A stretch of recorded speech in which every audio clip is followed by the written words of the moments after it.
As you saw in the other video, I went through one of these. That's a big part of the reason why we're doing this job now. This part that connects over there, in addition to these just being torn and everything, also this piece in there is all plastic. So this one obviously is much nicer. It's considerably stronger. And so this piece inside of this one is metal instead of plastic. The actual shafts here, they are considerably stronger. So putting this back together, we got that little pattern on here. Those are going to go this way. So the rounded edge is going to be on this side. The pattern is going to be on the sides there. So then you can drop it down in there. Not drop it, but caress it into the hole. So then these will go so that this flat edge is on the wall side of it. Okay, so that pin goes back in through here and then through the other side over there.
We aren't able to get this thing to clear and fit inside there because it just doesn't fit. So what we figured out is most likely the cause is I have the suspension set up and everything. These shocks are kind of holding it up. It's a little bit shorter than the normal ride height. So when we release this here, it should droop down a little bit further, give us that extra clearance.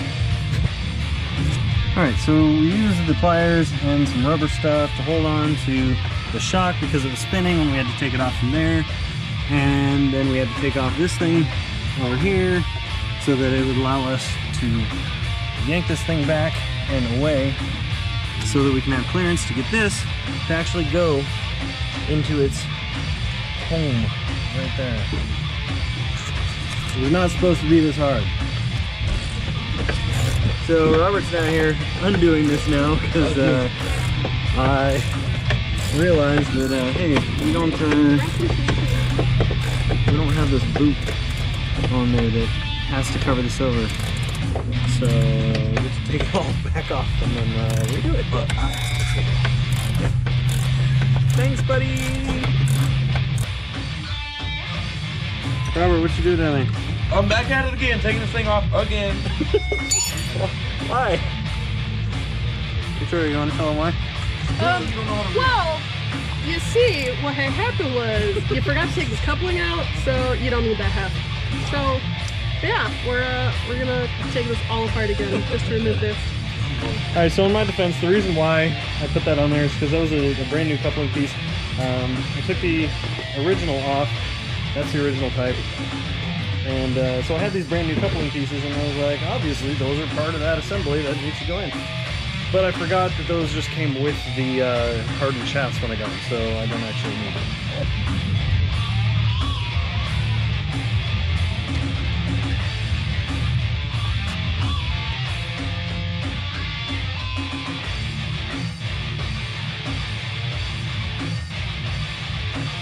So we're custom fabricating this little piece right here. This is going to go on that bracket for the exhaust. The metal will come over here up against the wall on the far end, and then we're going to put another little plate down there and probably a piece of rubber or something.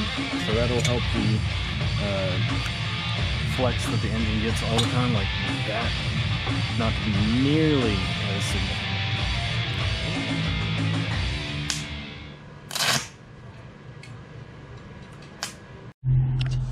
So this is the fabricated piece that was welded. We had to weld some fabrications too, so we got our angled piece there, piece going across, and that's gonna sit by the wall. Really? Nice. Yeah, so it's not the prettiest job, but it'll work. Alright, so now I got my awful weld job showcased in this piece. Alright, so we got that bracket that we put on right there, and that's going over, just kind of sitting right there. Got a little piece of plastic rubber stuff on it, so just fabricated that. And so this one should help with it moving the other direction, and see, it's just using little rubber bits on there. Just gonna try it out, see how it does.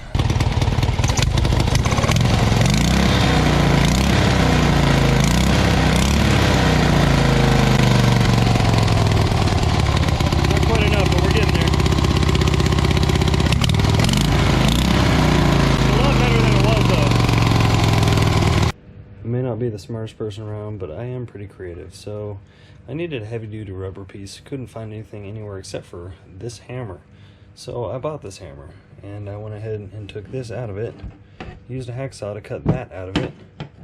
Now I have a heavy-duty rubber bracket just in the shape that I was looking for. Alright, so a couple days went by, lots of rainstorms and work to do. So yeah, that's broken, so that just comes right off.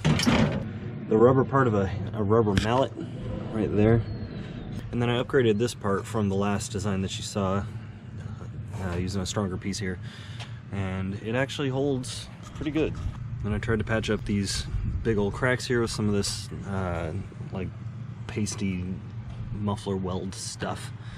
But yeah, it didn't work. Let's see how she fires up. Hasn't been run for a couple days, so whatever.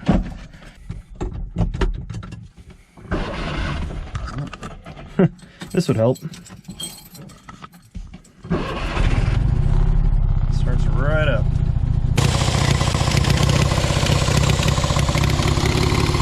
That exhaust leak is quite annoying.